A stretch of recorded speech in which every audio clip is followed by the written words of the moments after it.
Did you know that Byers Airport Subaru is the oldest Subaru retailer in the entire country? And we're conveniently located right by the airport. We take pride in treating every customer like family because that's what has kept us around for generations. Drive home a new 2025 Subaru Outback for 1.9% for up to 42 months. Start your journey today at columbussubaru.com. Byers Auto, driving the next generation of buyers. See dealer for details. Offer ends 7/30/25. Do you ever catch yourself reacting to a situation and wonder, where the hell did that come from? One minute you're fine, and the next you're spiraling into anxiety or lashing out in anger. It's like your emotional thermostat is set to overreact, but you can't really figure out how to reset it. I've been there. For most of my life, I felt like the odd one out, even in a room full of friends. It was like there was this invisible wall between me and everyone else. I'd make connections, but they never really seemed to stick. People would drift away, and I'd be left wondering what the F was wrong with me. I couldn't see that this was an internal pattern because it was always external situations. So it wasn't until I really dug into my past that I realized that all this crap stemmed from my parents' divorce when I was just a year old. Yeah, that might be too simplistic, and I know what you're thinking. How can you be affected by something you can't even remember? But that's the crazy part about our brains. They're like these supercomputers that store every little thing, even the stuff we think we've forgotten. And I really don't like when people say, oh, all of this was from my parents' divorce or from this one thing. There's definitely more complexities, but I can see that that is where my pattern started. Well, here's the thing. We're all walking around with invisible wounds from our childhood. Some are gaping and obvious, and others are kind of subtle scratches that we barely notice. But they're all shaping how we move through the world as adults. So maybe you grew up with a critical parent, and now you battle constant self-doubt. Or perhaps you never really felt seen as a child, so you overcompensate by being a people pleaser. These aren't character flaws. They're survival strategies your young brain came up with to cope with your environment. And the kicker is, most of us aren't even aware of these connections. We just know that something feels off, or that we keep hitting the same emotional walls over and over again, or our external situation keeps repeating itself.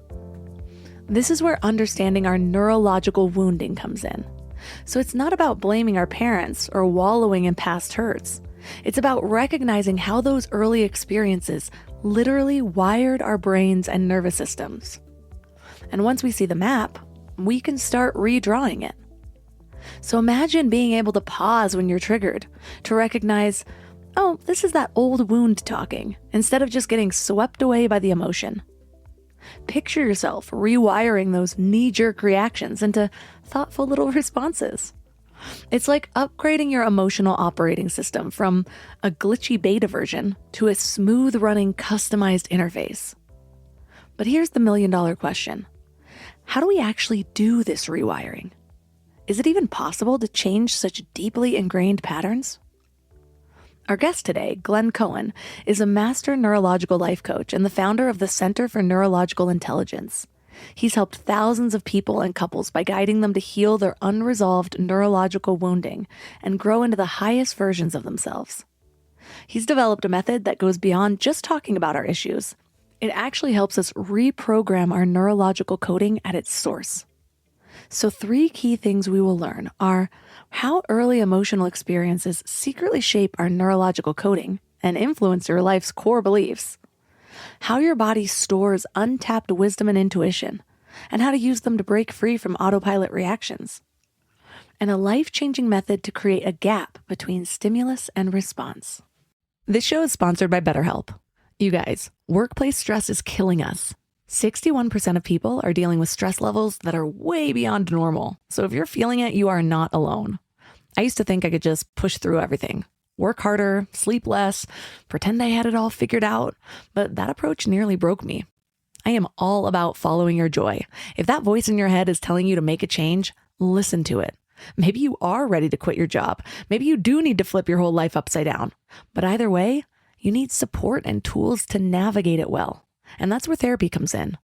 Modern therapy teaches you how to set boundaries without feeling guilty, how to manage anxiety before it spirals, how to make big moves from a place of strength instead of desperation, And BetterHelp has over 30,000 therapists and has helped 5 million people worldwide.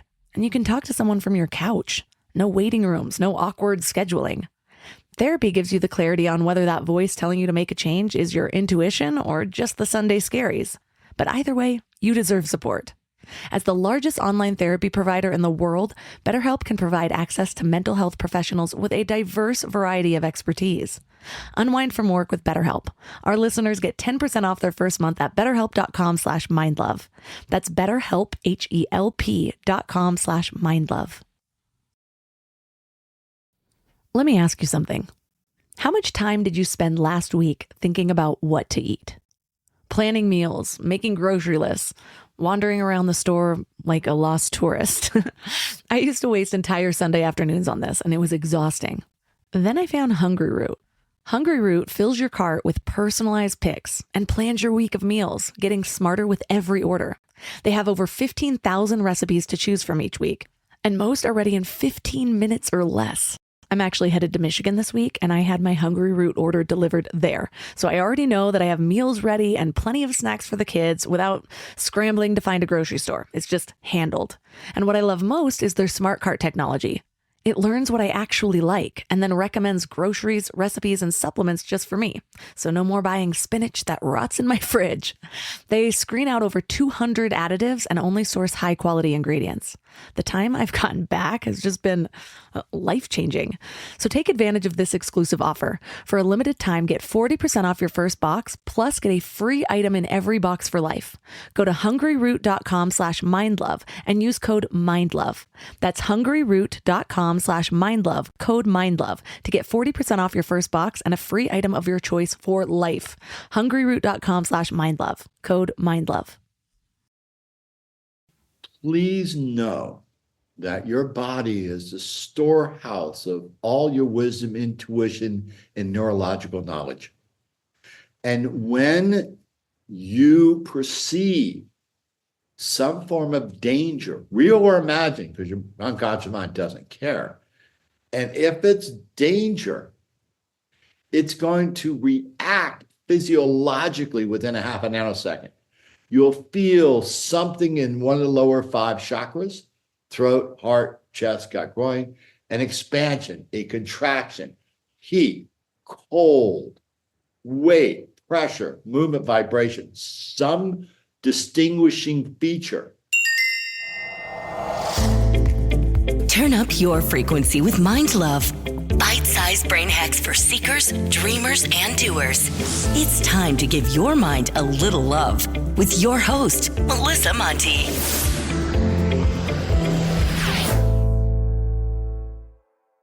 So, what inspired your deep dive into neurological intelligence? And how is it different than some of the other self-development stuff that people might be used to?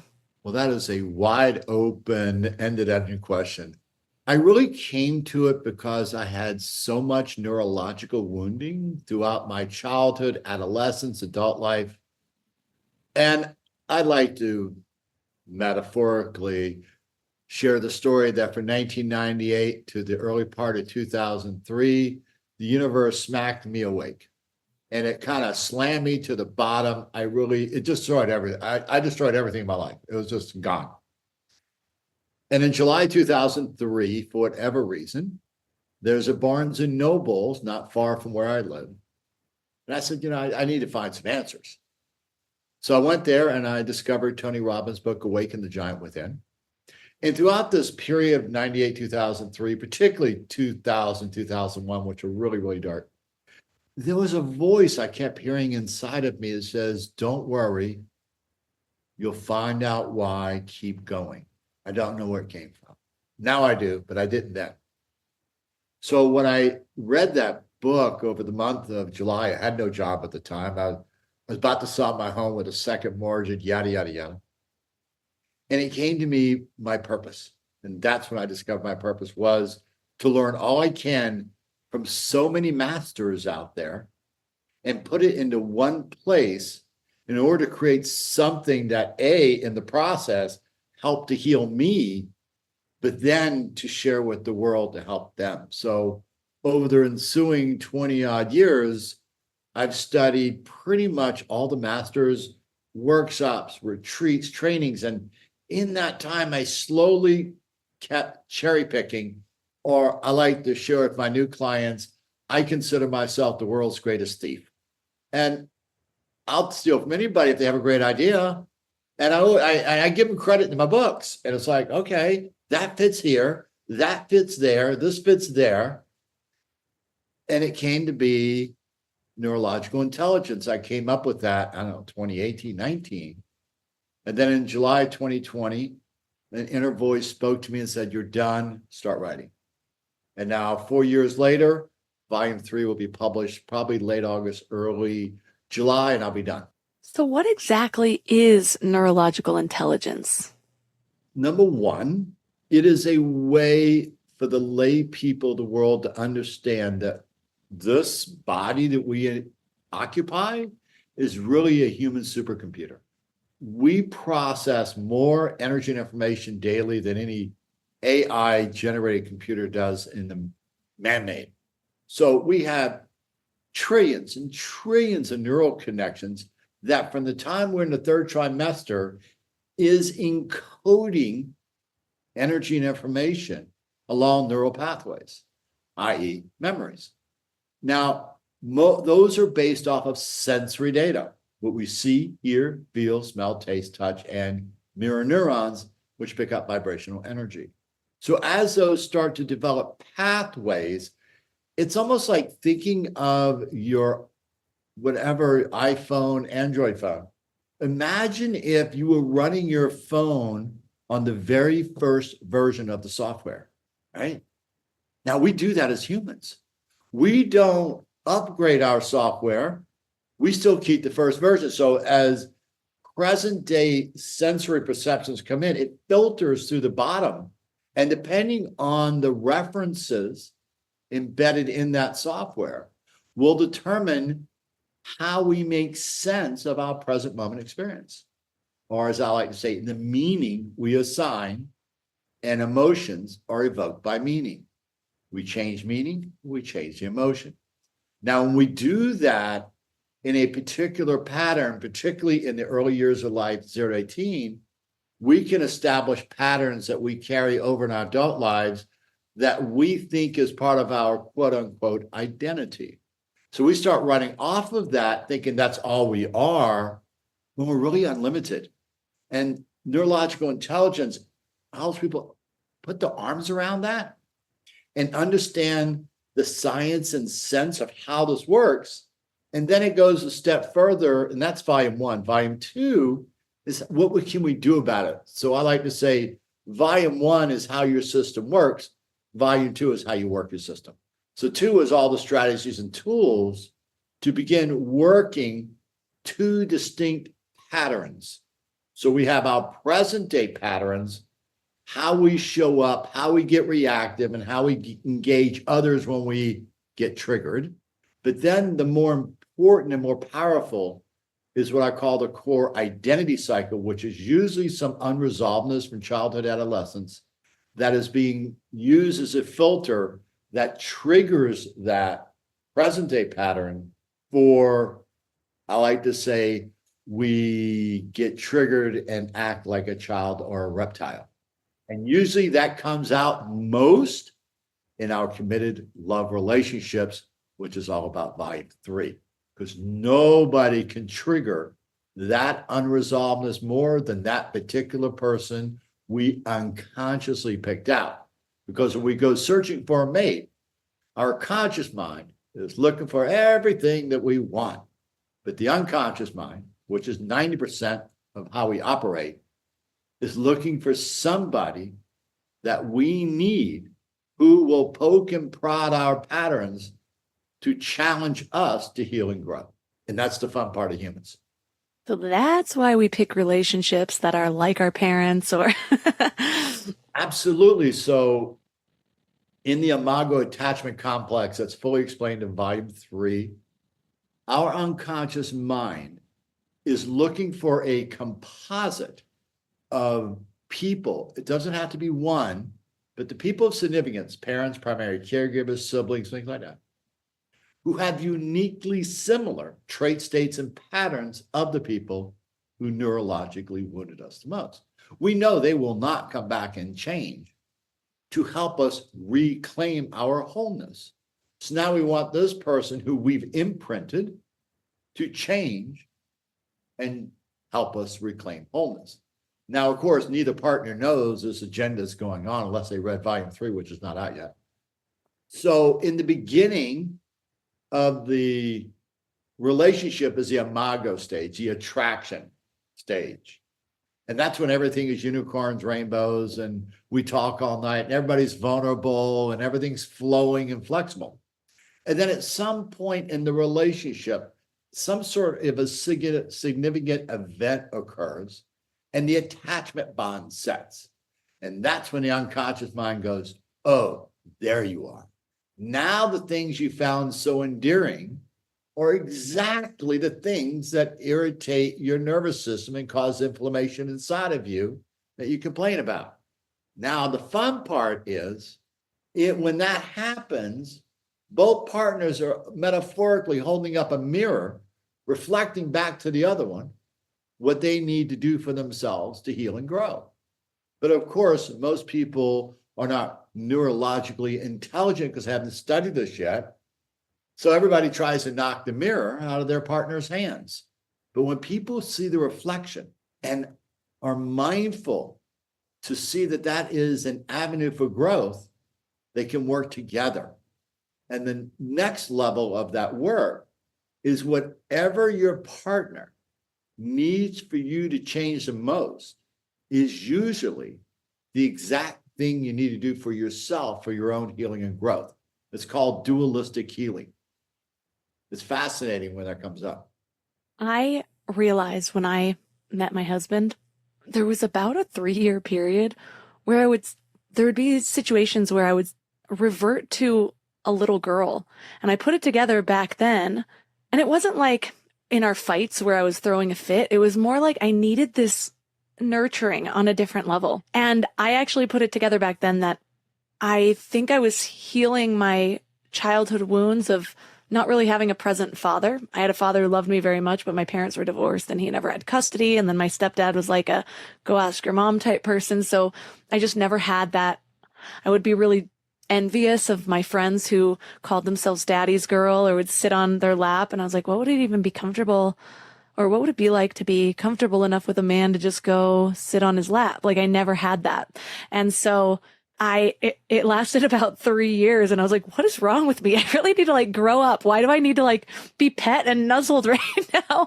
But he went with it. And I swear I experienced so much healing during those years. Huge. So a couple of things. When we look toward our childhood wounding, it's a very important concept to keep in mind. It is not about what happened to you. It's not about the content of a story you might tell about dad, It's what happened within you, how you made sense of it, and how that impacted your neurological coding. That's really all that matters. You know, every parent does the best they can with what they have. There are a few rotten apples out there, but that's, not usually. But people go through their own stuff. They have their own childhood wounding they're dealing with their kids. So, from today's vantage point, we look at, it's about what happened to you or what happened within you, not what happened to you. Number two, and you say it so eloquently when you shared it, the nervous system's primal needs are safety, certainty, and trust. However, you define them. And when your partner can show up in such a way to enhance that, you're able to answer the primary attachment question with an enthusiastic yes. And you ask this question in your unconscious mind, and obviously in your unconscious mind towards your dad, no fault of his, you weren't able to answer with a yes. And you weren't in the beginning with your husband, now you can. And that question is, are you there for me the way I need you when I need you the most? It is the fundamental neurological question everybody's unconscious mind asks toward their partner. And kids ask toward their parents, they just don't know they're doing it. So when you can answer yes, your nervous system is calm. So in that 3-year period, that unresolved little girl kept being awakened. sharing with you what she needs. But really, it was you that needed to give it to her. Thankfully, your husband gave it to you and you gave it to her.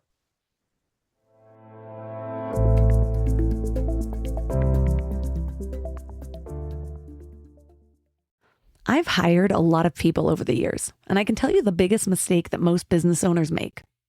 They think posting a job and waiting is a strategy, but it is not. Stop struggling to get your job post seen on other job sites. Indeed sponsored jobs helps you stand out and hire fast. With sponsored jobs, your post jumps to the top of the page for your relevant candidates so that you can reach the people you want faster.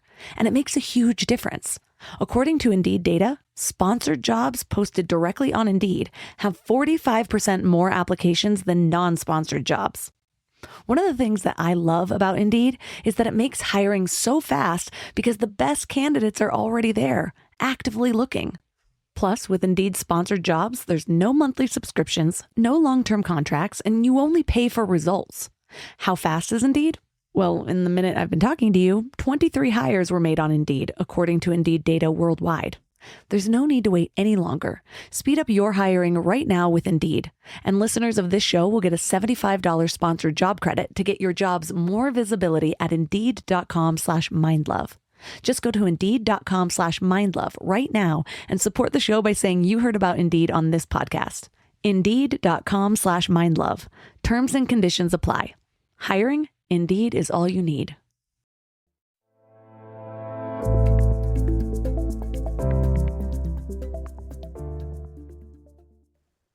I had the story that my parents' divorce didn't affect me. That's just what I thought as a kid. I remember thinking I was grateful that they were divorced because I was able to see my mom enter a relationship while I was pretty young that showed me what a healthy relationship looked like. They loved each other, even though I didn't get that same type of paternal bond.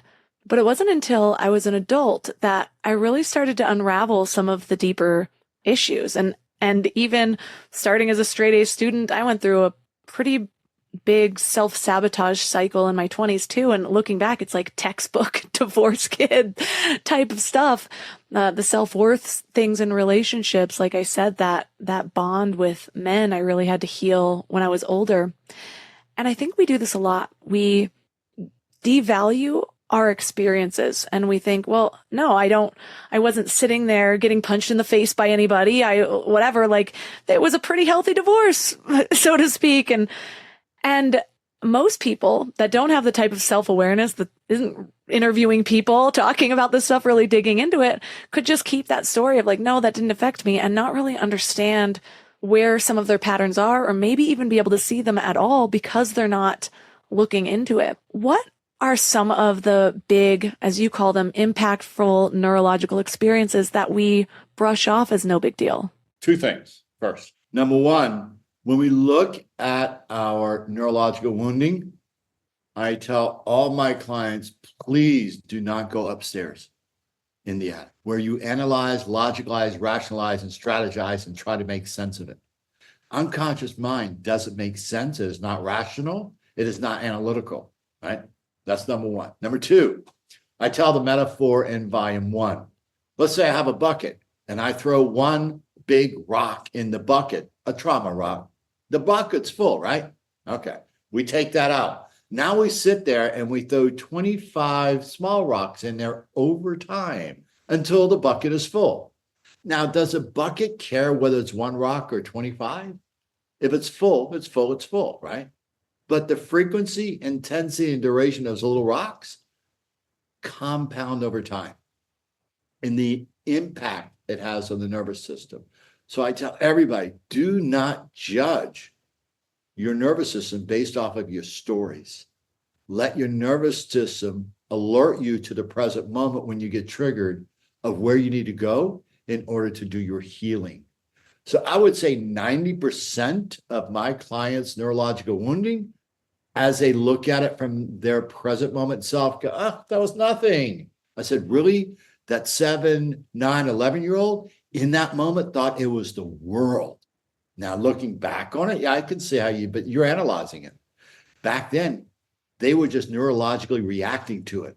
And if their nervous system went to a 10 is a 10 is a 10, and do not judge it.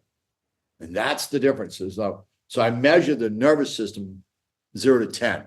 Anything above a 6 is an impactful neurological experience. Now, whether you stay there, you come right back down. If you're able to express, process, and integrate it, great. If not, you can form a nub, which is that inner child. And that frequency, intensity, duration over time usually has an outside influence on it. Even if in today's world, you think it's nothing. But back then, it was everything to that child. You mentioned how most of our patterns, or maybe even all of them, relate to our concept of our identities. Can you break down that core identity cycle for us? Sure. Now, we have to remember we have 2 cycles. So I like to keep things simple in my work. So there's 2 pathways: green, empowered; red, disempowered. Many of our core identity cycles are very green. Great. I don't mess with those. I'm only looking for the red ones, right? So I like to tell the story like, let's say you went out and bought a polka dotted VW van, right? You've always wanted them. And you never noticed them around. So you thought you'd be the only one with them.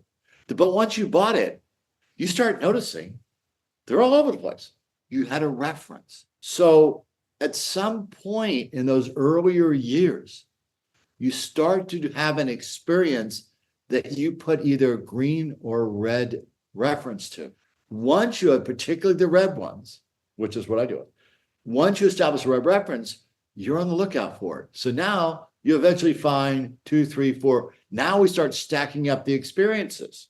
Now the question is, do you have neurologically intelligent parents who recognize your signals of nonverbal distress, who know how to help you express it, the energy out of you, reprocess the information, because that's all we are, is energy and information inside these, and then reincorporate it back into memory.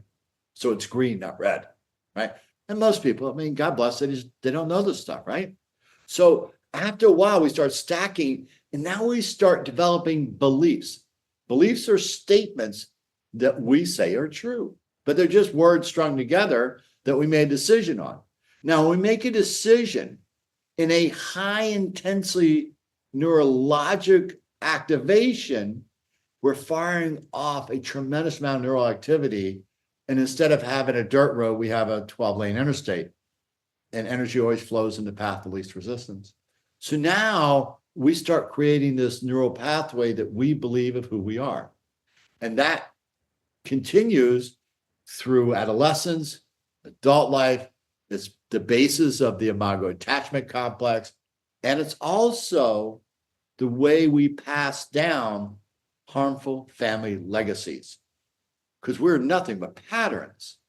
And if we have an unresolved pattern, there's a really good chance we're going to pass it down to our kids in some way, shape, or form, because that's what humans do, particularly little ones.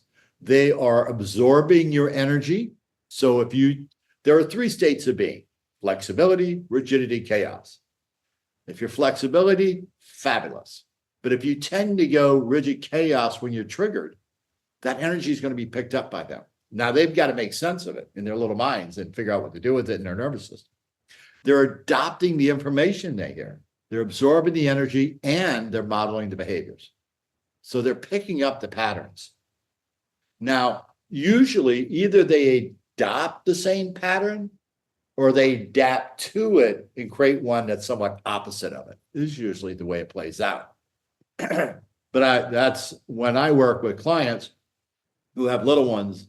The little ones are my number one focus, particularly with young couples. It's like, okay, I know you want to fix the we, but I use the kids as leverage, really.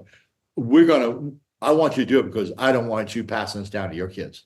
That's been a huge mirror for me. Even with all the work that I've done, it's like, it's just glaring when there's a tiny child watching me when I realize I didn't respond as my best self.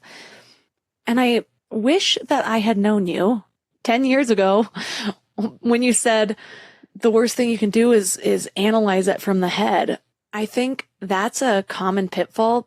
People that begin the journey of self-development land in is everything's like analyzing. Well, I must be this way because of this, and for me, I think some parts were helpful, at least in realizing I wasn't crazy.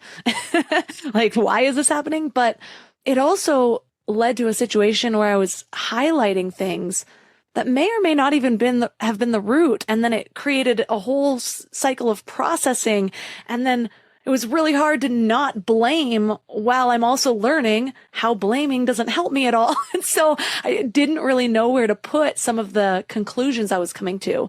But then further along in my growth, I couldn't even be sure that those conclusions were true.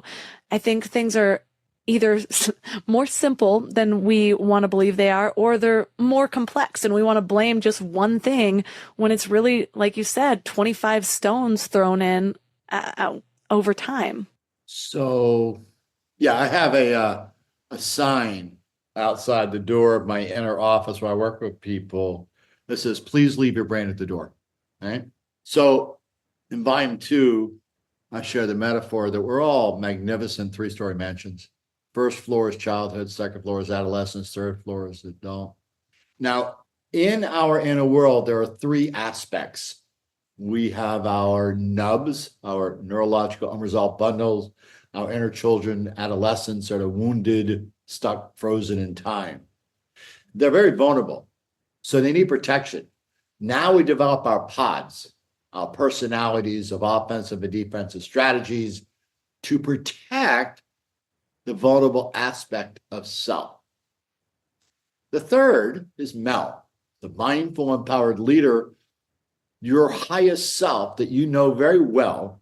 When you're in that space, that you're present, non-judgmental, centered and grounded, open and flexible with love and acceptance, curious and inquisitive with empathy and compassion.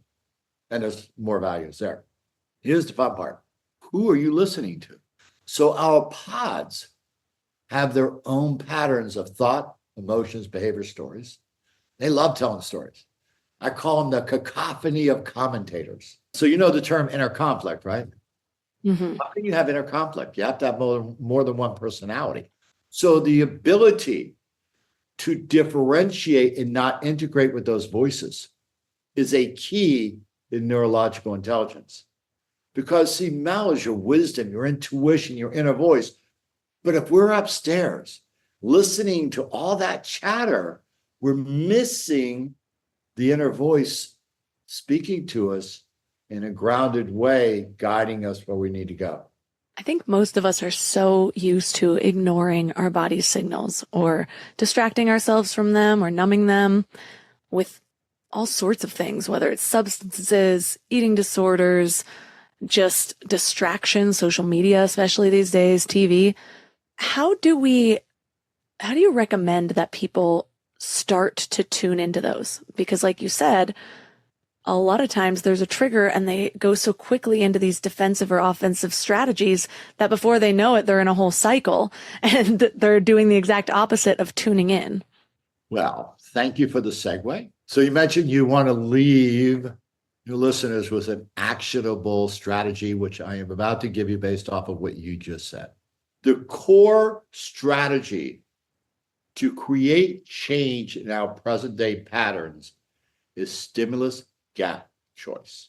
3 steps. When sensory data comes into the system and it activates unresolvedness, we're going to have a physiological sensation, usually in one of the lower 5 chakra regions: throat, heart, solar plex, gut, groin. I call that the EWAS. As you can tell, I love acronyms. The early warning alarm signal. It is the body trying to wake up our prefrontal cortex mindful mind going, yo, shift is happening.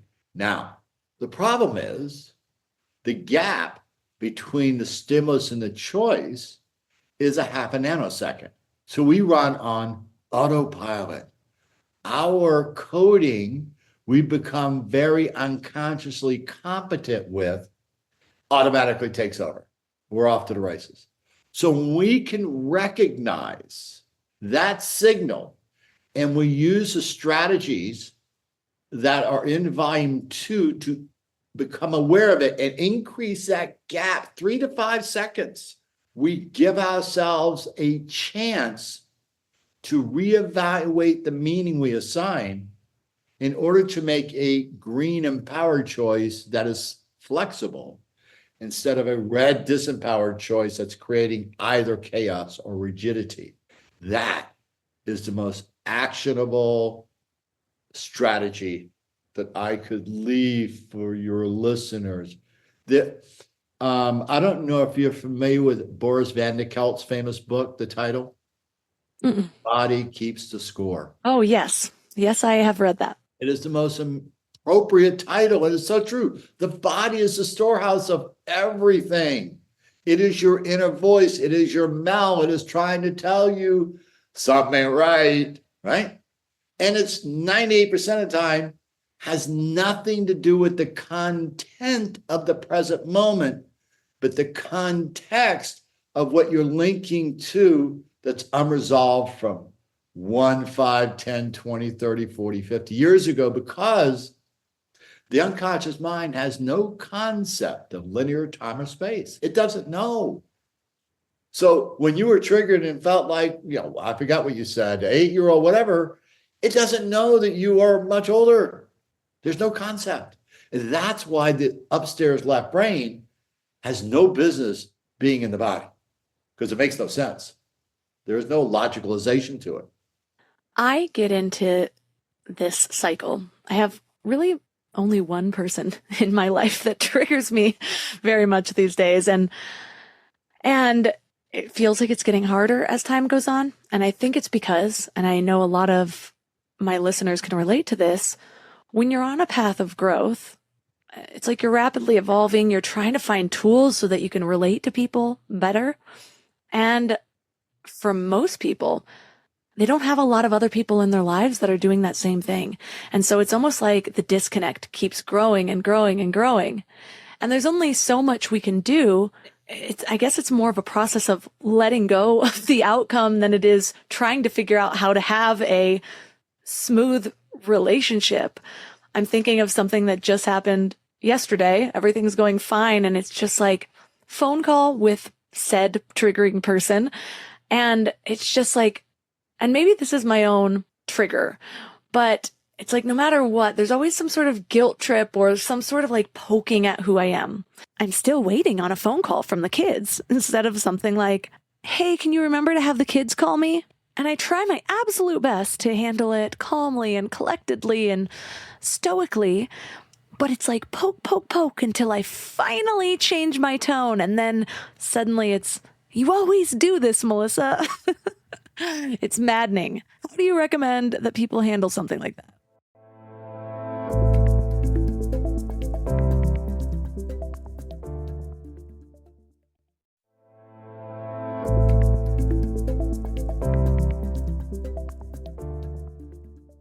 How do you recommend that people handle something like that? Couple things. Know that whoever it is that's triggering you is not the issue. Yeah. It's the meaning you unconsciously are assigning to them. That's number one. And they're acting as a mirror. So send them a thank you note. Here's the deal.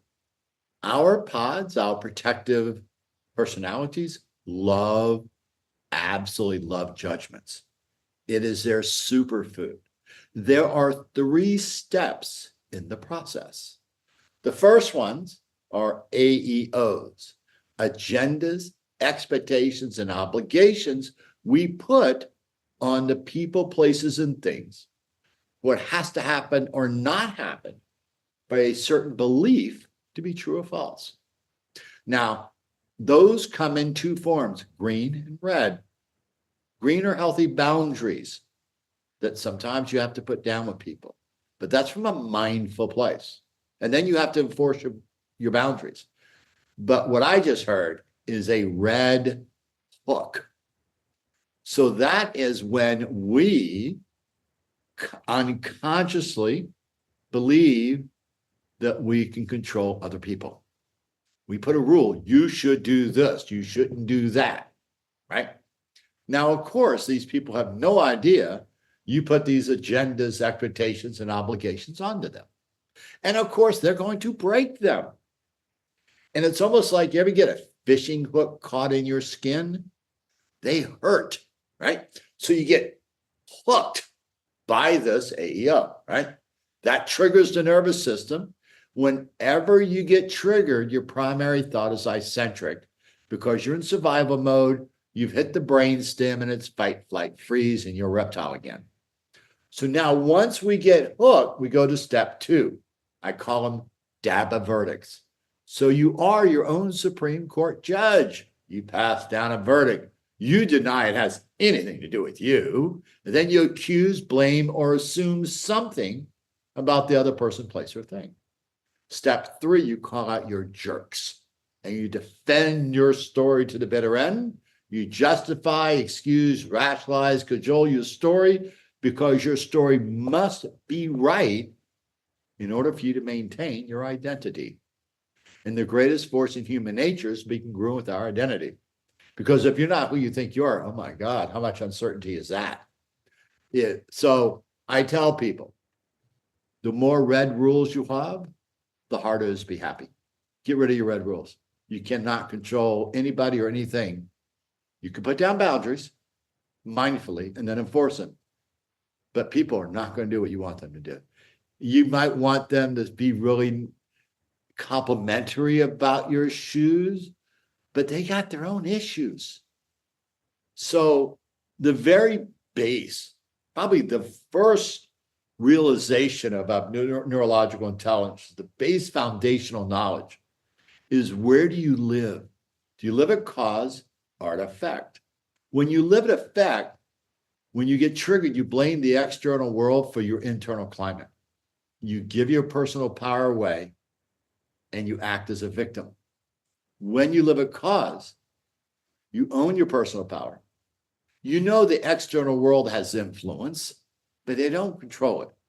And so you maintain your personal power, making sense of things in an empowered way where you have boundaries, focus on what you want, and getting your neurological needs met in a way that serves you and doesn't cause you to suffer. So you want connection and significance with this person, but you're doing it in a red way that you keep hurting yourself. So you remember the old Eggo waffle commercial? Yes. You remember the jingle, right? So let go of your ego, let go of your AEO. Let that ring in your head. You know? If you get rid of the hooks, you won't have a problem.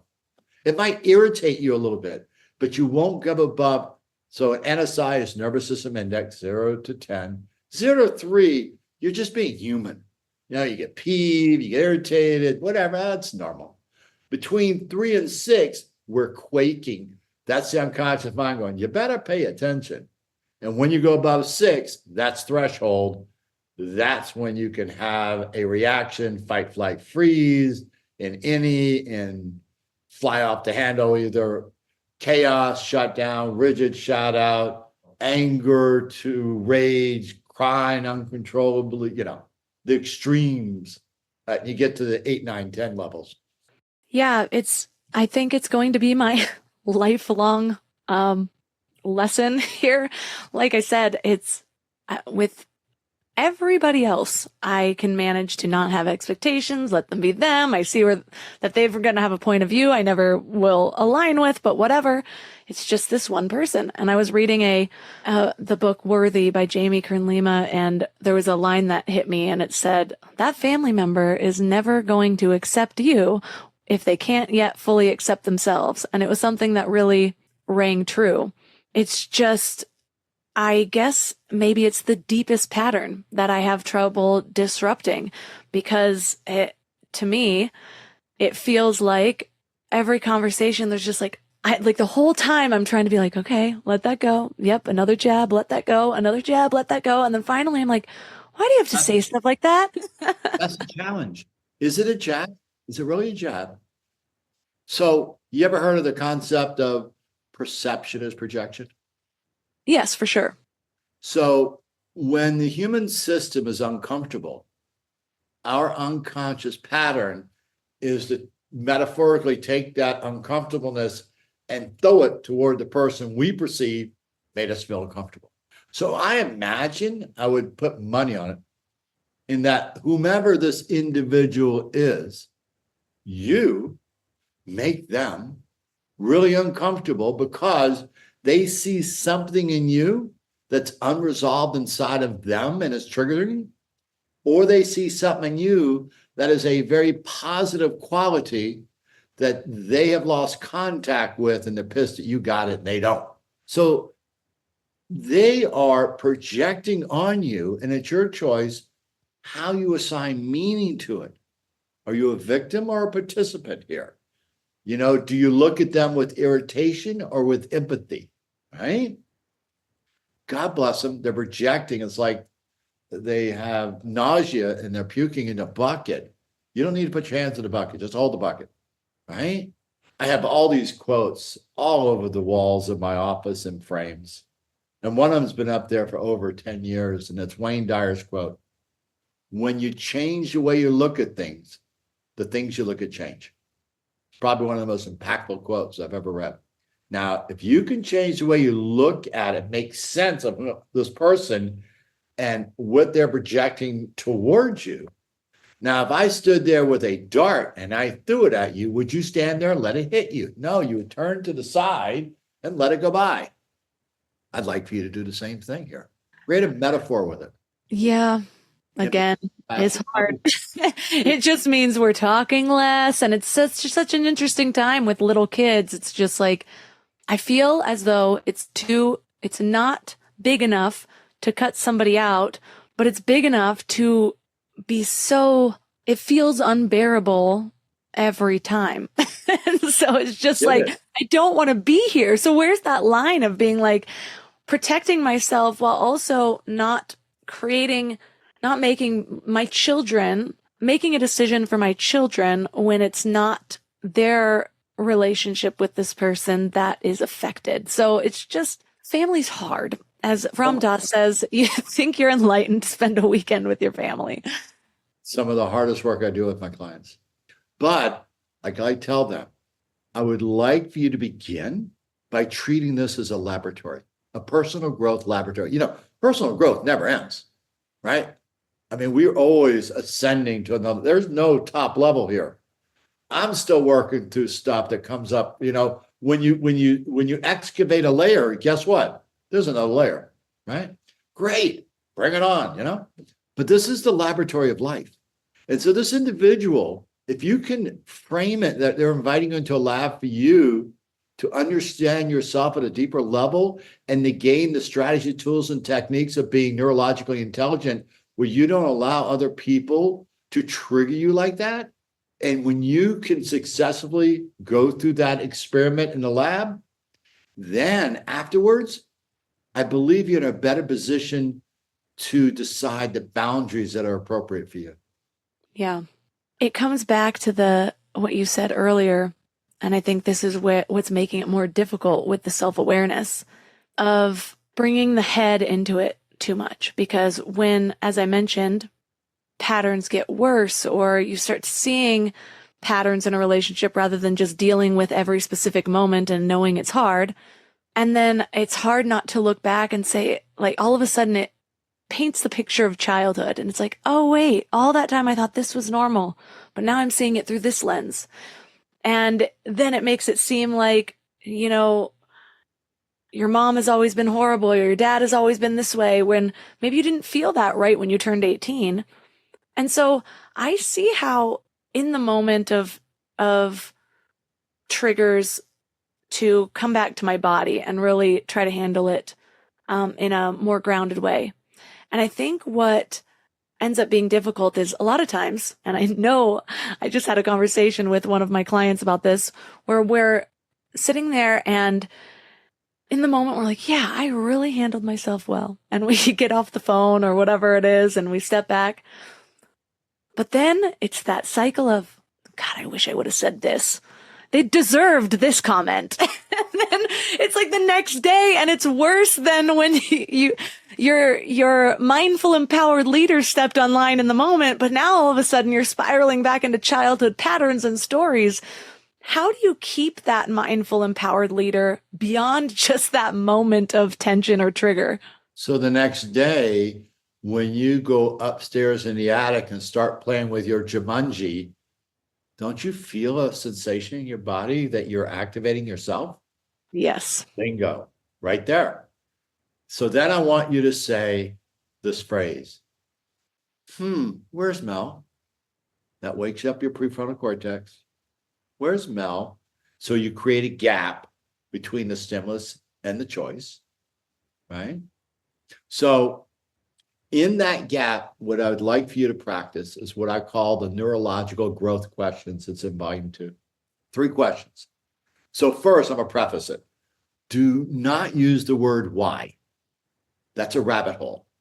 Use the word what, right? What are you going to do about it? The why is irrelevant. It doesn't matter anymore. The 3 questions are, how can I change the meaning that I assign to this experience from red to green? It's the most powerful thing you can do. Number 2, what are my life learning lessons I can acquire from this experience? Number 3, what are the Mel values I need to resource right now so I become more resilient when this happens again? That's all you need to do. So there's another sign on the wall of my office, and you probably have heard a version of this saying, we believe in the KISS method. You've heard that? Well, I don't like the second S. It's very derogatory. So I've changed it to KISS's keep it simple schmagegi. Right? It's humorous, right? We always want to use humor in our neurological tools and strategies because when we get triggered, it's red disempowered energy. Humor is green empowered. So it's the opposite pattern. So it's almost like we are poking holes in the pattern when we bring humor in. You cannot be angry if you're laughing. It's impossible. Another concept you teach is the triggered protective cycle. How does that help us stay calm when things get heated? Well, the trigger protective cycle is where we get triggered, as it says. And that's the home of where our pods live. Excuse me. What's really important about the trigger protective cycle is it has these boundaries. So I have a picture of it on these big whiteboards in the office. So think of an oval, right? And inside that oval are the story we tell ourselves and the physiological state of the nervous system. Now, when we keep going there over time, and it's so linked to this core identity, we start building this very thick boundary around it. And when we get stuck inside the boundary, we think that's all there is. And we limit ourselves. Now, we've gone there so often, it becomes our safe place, our comfort zone, because it's so familiar. But it's the worst place we can stay. We can't grow there. So in order to start to dissolve the boundaries, we have to learn to lean into the boundary of whatever it is that's creating the trigger and learn to become comfortable with that which was once uncomfortable. This is also where our pods come into play, because when that cycle gets activated, that's when we run the risk of getting hijacked. You know, I'd like to tell people the story of a 17th century ship, like you see in Pirates of the Caribbean. The back of the ship is the helm. And when you're at the helm, you're the captain of your ship, guiding it in the direction of your desired destiny. Now, when you look out over the deck of the boat are your crew members, i.e. your pods. They're on that boat for one reason and one reason only, to protect and guard the treasure in the cargo hold, which are the unresolved nubs, which is why they're there. Now, here's the key point.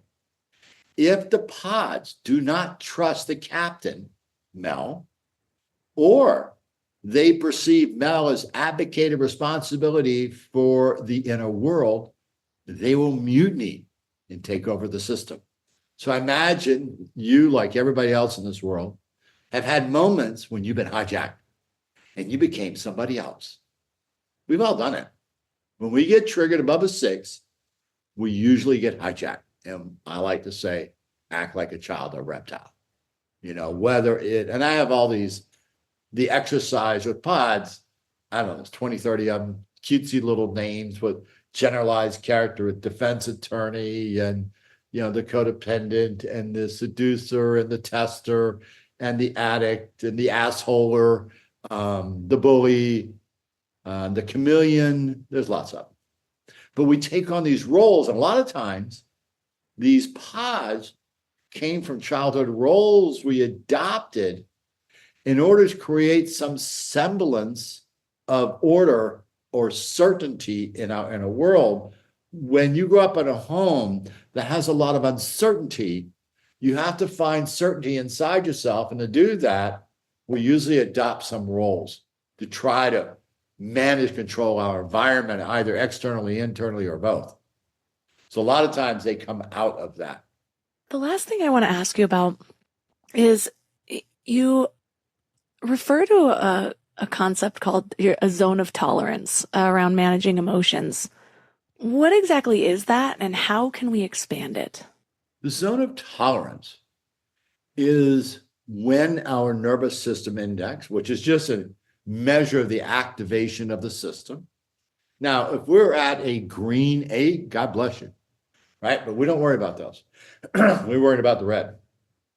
So, like I said, from 0 to 3, you're in your zone of tolerance. You're pretty okay, right? Now, the zone of tolerance can go out from 3 to a 6. But that's when you're being alerted that something ain't right. Are you paying attention to it or not? Above a 6, you're outside the zone, either in the zone of rigidity or the zone of chaos. So in one of the first sessions, when I go through the science of NI, which is in volume 1, I tell the river story. So life is like a journey on a river, and you're floating down the river of life.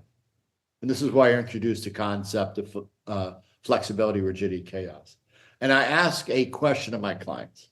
I said, would you like to float on a river that's 50 feet wide or 500 feet wide? The ones who answer 50 are trying to manage, control their environment.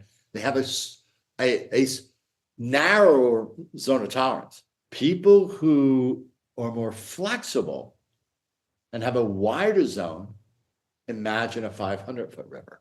So the more that we can manage in a world, the wider our river becomes. Well, as we talked about before, I'd love to leave people with that little mind love action item that we already covered a little bit earlier in this interview. So remind people again about that stimulus gap choice. Just sum it up so that that's top of mind and they can carry it with them through the week. So please know that your body is the storehouse of all your wisdom, intuition, and neurological knowledge. And when you perceive some form of danger, real or imagined, because your unconscious mind doesn't care, and if it's danger, it's going to react physiologically within a half a nanosecond. You'll feel something in one of the lower 5 chakras, throat, heart, chest, gut, groin, an expansion, a contraction, heat, cold, weight, pressure, movement, vibration, some distinguishing feature. That is your early warning alarm signal for you to be mindful instead of mindless. Because when we don't increase the gap, we usually go autopilot, reinforce a neural pathway that's disempowered red, go down the low road and get reactive and create damage to our relationships and to ourselves. But when we can be mindful of that body sensation, take a breath and ask the challenge question. What would I have to believe in order to feel this way? And then you run it through the TFQ filter. Well, is that true, false, or questionable? 95% of the time it's false, right? So now you've bought yourself 5-6 seconds. So that's just one tool you can stick in there. But even just to take 3 deep breaths and reevaluate the meaning you assign, because that's everything. Everything begins with the meaning you assign consciously and unconsciously to whatever your perception of the event. And when you can increase that gap and you start to make a chance for choice and you start going green versus the red patterns you used to, your conscious competence of using this strategy over time eventually rewires the deeper coding of your software so that now you become consciously competent to go green instead of autopilot red.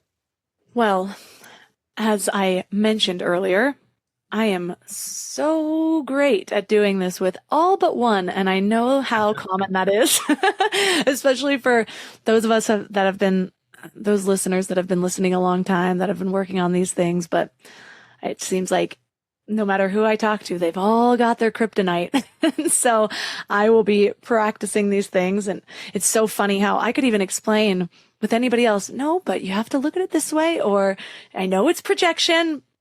And with this one, I'm just like, no, but you don't understand. Let me recount the entire conversation. It's just like, it's the 12-year-old Melissa who comes out with that one. And as frustrating as it can be, ultimately, you know, when I'm that empowered version of myself, I'm grateful because, like you said, it's a mirror, and those triggers, that response lives within me, and it's showing me areas of life that need healing. And so I know how helpful all of the volumes of neurological intelligence can be for so many people. So for listeners that are interested in learning more about you and your books, where is the best place for them to connect? The website, which is Center, CenterForni.com. And all the books and the audio books I recorded in my own voice. Amazon, Audible, or any place else you might want to order from. And volume 3, which is for couples, will, like I said, be out late August, early September. I'm going through the 3rd round of edits in the book, should be finished by tomorrow, sending it back to the people, and hopefully it comes out soon. Well, it'll give people a chance to read the first 2, and by then the 3rd will come out. So thank you again. You are so welcome. It was a pleasure.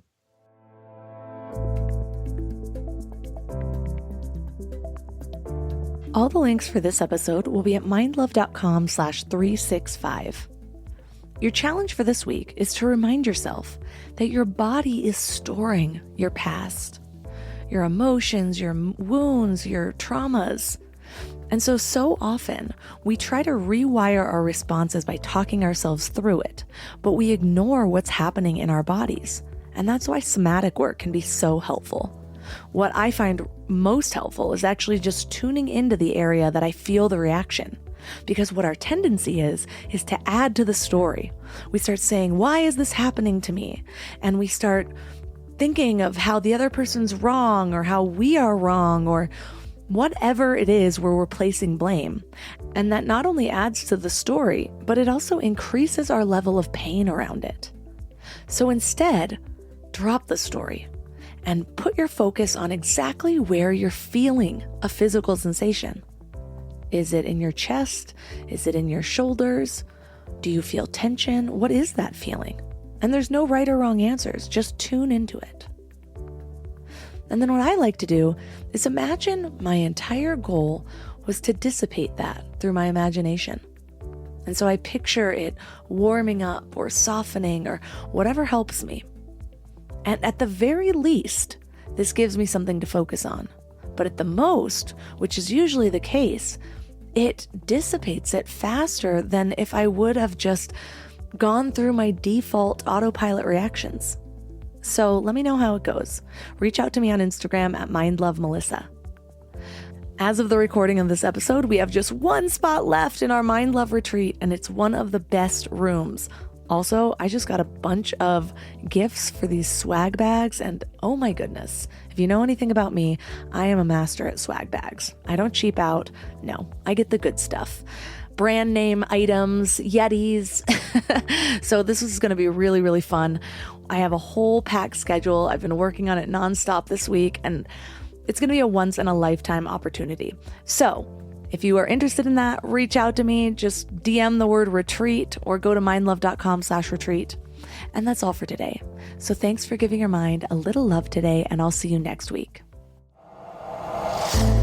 Thanks for tuning into Your Higher Frequency with Mind Love. Head to mindlove.com for a free gift to keep your vibes up until next week.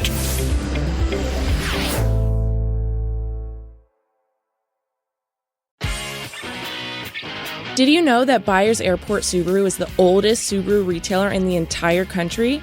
And we're conveniently located right by the airport. We take pride in treating every customer like family because that's what has kept us around for generations. Drive home a new 2025 Subaru Crosstrek for 1.9% for up to 60 months. Start your journey today at columbussubaru.com. Byers Auto, driving the next generation of buyers. See dealer for details. Offer ends 7/30/25.